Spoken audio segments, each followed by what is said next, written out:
I'm glad these papers are coming in. Yes, yours is there. Keep them coming. They're all very good. They show that you're all... I'm not in despair. I find that you're really getting something out of the course once in a while in the long run. I don't know if the brothers have been hearing Father Pryor's talks in chapter, but they're pretty good. I hope are they on tape? They ought to be on tape. They ought to be on tape. That's yeah.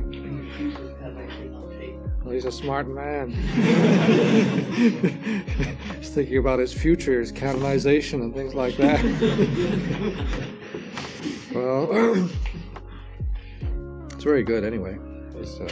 He's talking about real fundamental issues because the order is going through a time of adjustment and change, and these things are very fundamental. That's good stuff. And of course, obviously, pray like mad over this election, because this big election, they feel, as I was saying, you've got these different groups in the order. And, because I don't know, it's not for me to be prophesying, but one of the best candidates is Dom Willebrord of Tilburg. But the thing about Dom Willebrord of Tilburg is these Dutch monks are he's very good. He's got a good monastic formation course. He's the first one that started monastic formation.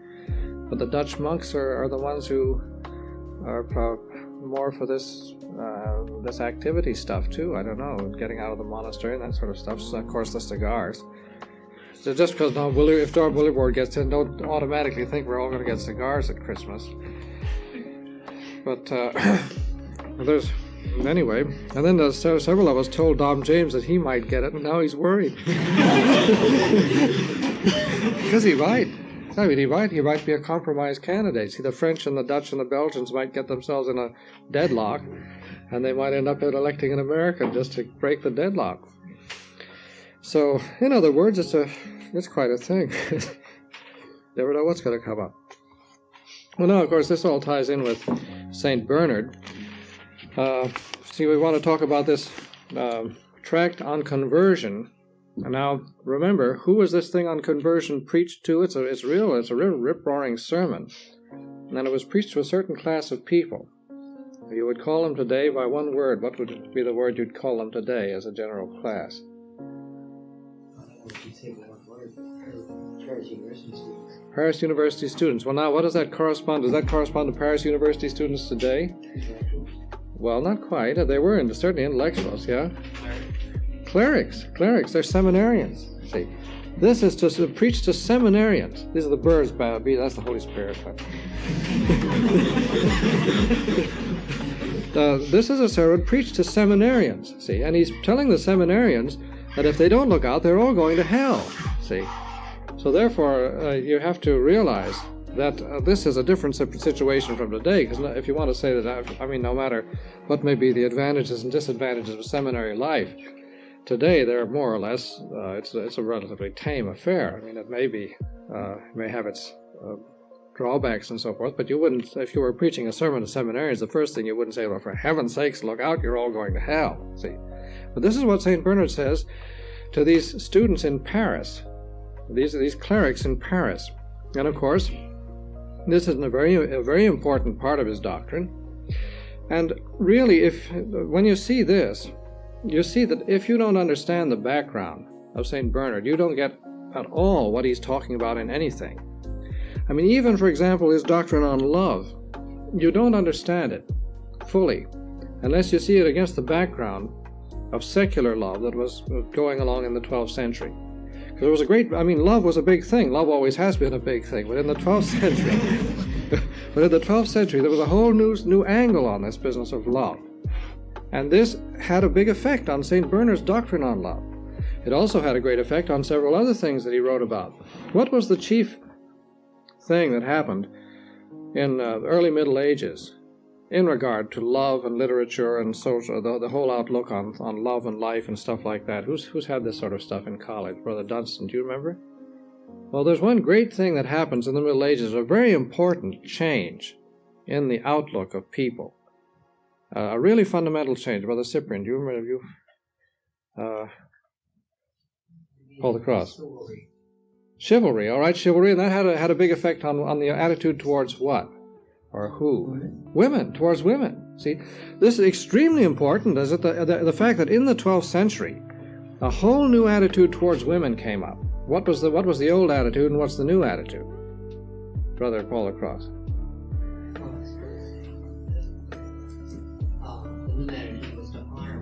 Yeah, idealization. They started, all of a sudden, women started to be idealized and honored. Whereas before, they'd just been treated as sort of domestic animals, see. And that was the idea. The woman was nothing. See, the woman was just on the same plane as the horse, the cow, the dog, and the woman, you see. Something he owned, part of the property. Whereas in the 12th century, the woman comes to be now idealized. And of course, one of the effects of that in theology was what? Yeah. Yeah, the Blessed Mother. You see, this is the time when all of a sudden veneration of the Blessed Mother comes in, too. Hard to say which came first. But anyway, veneration of the Blessed Mother goes along with this attitude towards women, a new attitude towards women. Now, there are other new attitudes coming in. The 12th century is a very important time of change. And it's in many ways just like our time. See, a time when new things were starting to pop. And it's just like the Vatican Council. When we got new things popping, what have you got? You've got conservatives and you've got progressives. See? And there were an awful lot of progressives in the 12th century. And the progressives in the 12th century were very progressive, and a lot of them were way out. See? Which side was St. Bernard on in the 12th century? Brother Paul of the Cross. He was on the conservative side. The Cistercians were a strong block of conservatives. But it isn't the same kind of conservatives as today. It's a different kind of conservatism altogether. See, they are for holding on to the theology of the fathers and the contemplative life as taught by the fathers and the contemplative tradition and staying out of the world and so forth. And this other, what was the progressive trend? What was the new trend? What does it constitute in the 12th century? What made things progressive? What if you were in the 12th century and a progressive? What would you be studying, Brother Cuthbert? Well, precisely what philosophy? Aristotle. You're just not yet Aristotle, but he's coming along. You haven't quite got to Aristotle yet. What languages are you studying? Greek.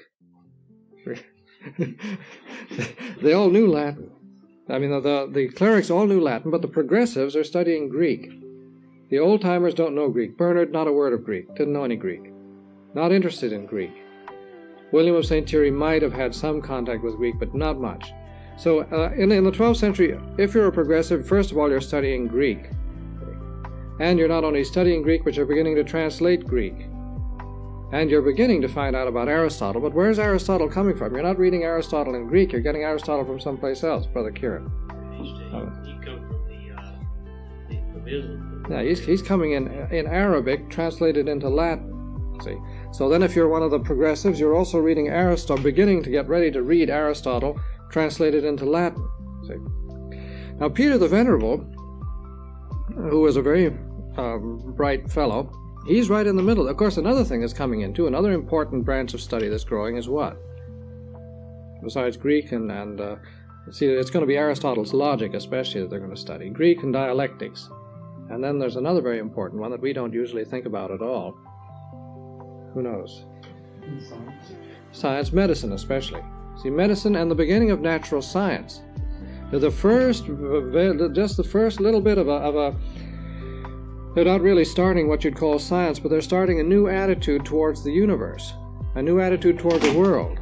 See, that the world is something important worth studying, and you don't just get what Scripture tells you about the world, you start looking at the world itself. This is new, see. I mean, in the Dark Ages, before that, nobody, if you want to talk about a tree, for example, to make some statement about the trees in the garden, what do? You open up the Bible and find out what the Bible says about trees. You don't go out and look at a tree. You look into the Bible because the Bible tells you everything. When I'm in the 12th century, you get people taking this different view, see. And where did this happen mostly? Does anybody know? What school? The School of Chartres. The School of Chartres. The School of Chartres is terrific. I'd like to do some work on it, but it's not quite relevant to us. But the School of Chartres comes in contact with the Cistercians at one point where William of St. Thierry is the guy who's always denouncing these people, see. William of St. Thierry is in his monastery watching what's going on outside. And for example, a novice enters this monastery where William of St. Thierry is, and he's brought Abelard's book along. And he looks at this, like, good heavens, what are they reading? And he writes a letter to St. Bernard and denounces Abelard, and that starts the whole thing. See, this whole fight between St. Bernard and Abelard, because a novice came into a Cistercian monastery with Abelard's new theology. So, now then he also started denouncing the school of Chartres. He ran into something that they taught. He said, oh, this is horrible. They're saying that the world is, I don't know, something. He didn't like this scientific approach, so he denounced them. But he didn't get very far with them. They were rather sharp people. So then you've got this big contact with Muslim Spain. And this is very interesting. And you've got people going down to Muslim Spain, and Peter the Venerable, for example, had a team working in Toledo, Spain.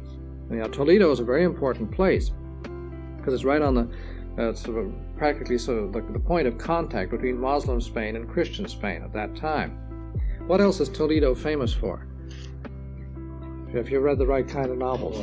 You read Spanish for? Yeah. Steel. Steel. Toledo, and what did they make the steel? What did they do with the steel in the 12th century? The swords. Swords, yeah, Toledo blades. You had your Toledo blade and you went. You fellows should be reading Sir Walter Scott, but I guess you never did, probably. But there's a lot about Toledo blades and that, so this was a great center, and the Arabs had these swords and horses and things like that. And they were down there translating manuscripts, and they even translated the Quran. St. Peter the Venerable had them translate the Quran into Latin so that they could study it. And his idea was that when you were going to, if you wanted to deal with the Muslims, the thing to do was to read the Quran and find out what they were trying to say and then go discuss it with them. St. Bernard's idea was different. So you take the Toledo blade and run it right through and then discuss it afterwards. Well, it's easy to see the difference between the progressive approach and the conservative approach. And then, of course, another very important thing was mathematics. See, they all became extremely mathematical at this point through contact with the Arabs. Yeah, that's right. Algebra. See, the word algebra is that's one of the words in the English language that's part of the English language and comes right out of Arabic. And there are a whole lot of what are some of the other words? This is a very, very interesting thing to study where words come from at a certain time, and then you get this contact. What, Brother Basil? Yes. Yeah. Yeah, well, you've got Arabic numerals, all right. And what was the most important Arabic numeral? A really revolutionary Arabic numeral that you don't have in Latin, in the Roman, and that you get in the Arabic, and it revolutionized mathematics. Zero. See? The 12th century, the whole thing was completely turned upside down by just this zero coming in. It's amazing what a change it makes.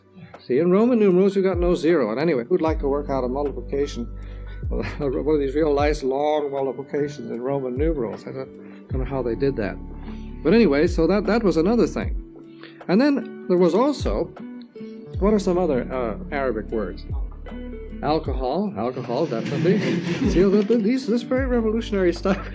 Because they had alcohol before, but they just didn't. What's another Arabic word? Very important for us in a material way. It plays an important part in my life about 4 o'clock in the morning. I don't know about yours. Some of the students, usually. Coffee. That's from Arabic. They discovered coffee. How did they discover coffee? Don't you know the story of how coffee was discovered? Some Arab, some Bedouin was out in the thing, and he's out in the woods, desert somewhere, and his goats were eating these beans, and they got, they were weaving around. He said, "Hey, that stuff must be pretty good." so he ate some himself and said, "Well, it would probably be better if we ground it up and put it with water." See, that's how they discovered coffee. He was eating these little berries on the bushes, coffee bushes. And then this is an interesting one. This is curious. I came across this, working on this material here. The word Czech actually has an Arabic origin. Czech. But it's a very curious story of how it gets into the English language. Of course, it indicates that at this time there's a great deal of commercial and cultural interchange between the West and the Islamic East. But now, how does Czech get in there? It's quite curious, because Czech is related to chess and checkers. See, and chess, the name of the game chess, comes from the fact that in Arabic the king in chess is the Shah. See, the Shah of Persia. You talk about the Shah, he's the king, see. And so this idea of, your first step then is that you get chess coming to the West with the idea of chess means the Shah, or the king, see, in chess. And then you've got the idea of checkers, a checkerboard, which is tied up with this. Now, how the word check gets in is in England is the Department of the Exchequer. You've had this. Well, tell the rest of it. No, it's... Where they counted taxes. Taxes came and had a check. Yeah. Yeah, we counted some counted. They had counters that they moved. Actually, they had a tablecloth. It was a check tablecloth. And the English Exchequer, that is to say the Department of Finance, met in this room with this check tablecloth. And they would move these counters around on the tablecloth to show how much money they had. See? And from then on, it moves on until you get the word check, finally, coming as I don't know where the step comes in. There is a jump in there somewhere to this idea of a check, of which you tear off and you give one part to another person. You've got a little check stub to find out what you did with the stuff, if you ever signed checks. I wasn't very good at signing checks, so I didn't have any money. But if you remember what it was like signing checks, you sign one thing and then you put a little note on the other on the stub in your checkbook, see? And so anyway, that's one indication of this cultural interchange between the Arabs and the Christians. Well, now, this idea of going to Toledo, some people, here's an Englishman, and of course another important thing in this time is that people are moving around a great deal. See, no stability there. I don't mean the monks, but the seculars, these students. If you were, here we are again, we're progressive students in the 12th century. Supposing you're starting out in England, well, where would you go to school? Where would be the normal place to go to school? You wouldn't go to Oxford or Cambridge yet, because they're not really started, 12th century. So what would be perhaps the first thing that would occur to the mind of an Englishman who'd go to school in the 12th century? One of the first. That was Paris or even Ireland. Ireland might come to his mind first. See, a lot of them went... Can you think of a saint of our order who went to school in Ireland from England? Anybody? Yeah? Stephen Harding. Stephen Harding took off and went to Ireland to study. That would have been one choice. But then you had all sorts of other choices. You'd go to Paris, or you'd go to Chartres, or if you want to study medicine, you'd go down to Sicily. You'd go to Palermo. See? Now, this was a very interesting place. This was all mixed up with Muslims and Christians. They were all buddies there. Not much. No, not Barcelona. You go to Bologna for law, or Padua for law, and then if you wanted to go in this Arabic thing, you'd go to Toledo. So here's an English student. Here's a quote from an English student, 12th century. He's writing to his bishop, and he's in Spain. Dear Bishop, I'm down here in Spain. What am I doing? Well, here's what I'm doing. The passion for study had driven me out of England. I was for some time at Paris, but in Paris I found nothing but savages, installed with grave authority in their scholastic thrones, with 2 or 3 stools in front of them covered with huge books, representing reproducing the lessons of Ulpian in golden letters. Now, who's Ulpian? Does anybody remember who Ulpian is? Anybody ever know? I think he's a lawyer. I think it's some sort of a late Latin, Roman law stuff. And with lead pens in their hands, and they are gravely writing on their books asterisks and other signs.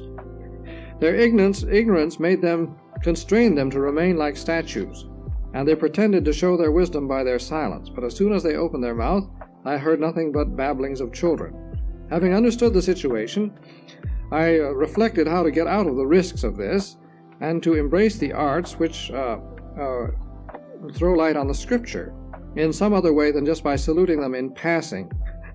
And so, since today Toledo is the place where the Arabs teach, and this consists particularly in the arts of the quadrivium, these are the sciences, see, so you go to Toledo to learn science from the Arabs, and this is given out to the crowds, I hasten to get there in order to listen to the lessons of the most wise philosophers in the world.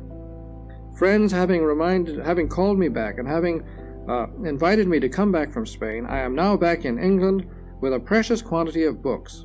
They say that in these regions, here in England, the teaching of the liberal arts is unknown, and that Aristotle and Plato and so forth had been forgotten.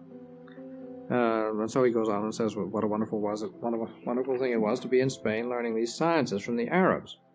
So that's one thing. But now, of course, what's going to happen if you get people going studying science from Arabs?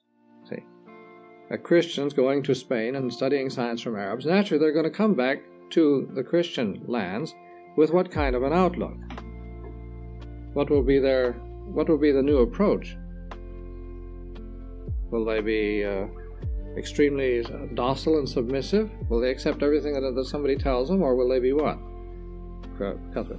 They'll investigate everything. No, they'll be critical. They'll question everything. See, so therefore, all right, with this moving around and this spirit of traveling, you also get a critical spirit arises.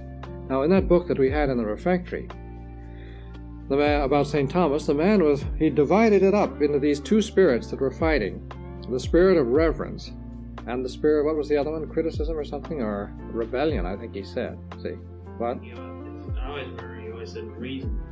Oh, is that what he said? Yeah. Well, it was the difference between authority and reason. See, and these people wanted to figure things out. Well, we're not getting anywhere. I got some awful good stuff to read to you here, but I'll probably... here's another text from John of Salisbury. Now, he liked Paris, and so does this other man like Paris. He says, "I have just made a turn through Paris. What did I see?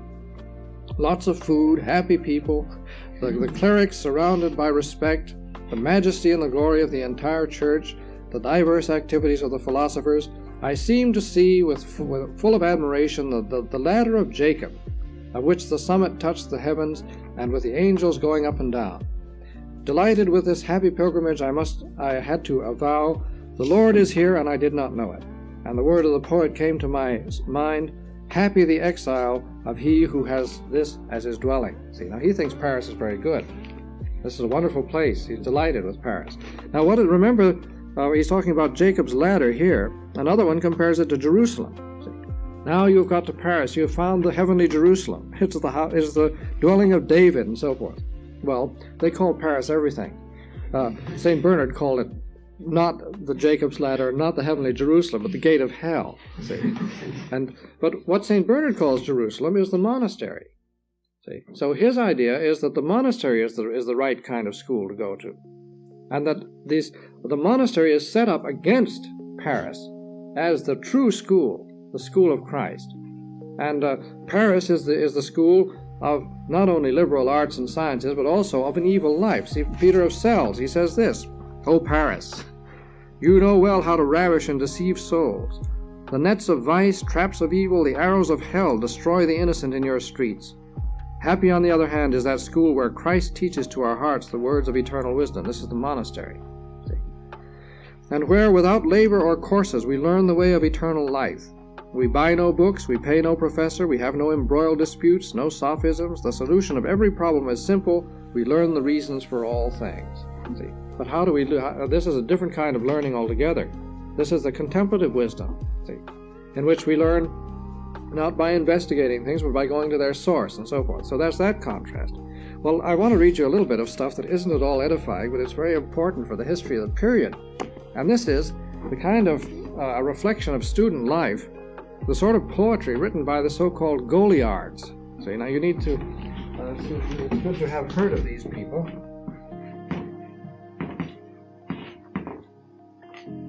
These are these wild students, clerics, gyrovaguing all over Europe.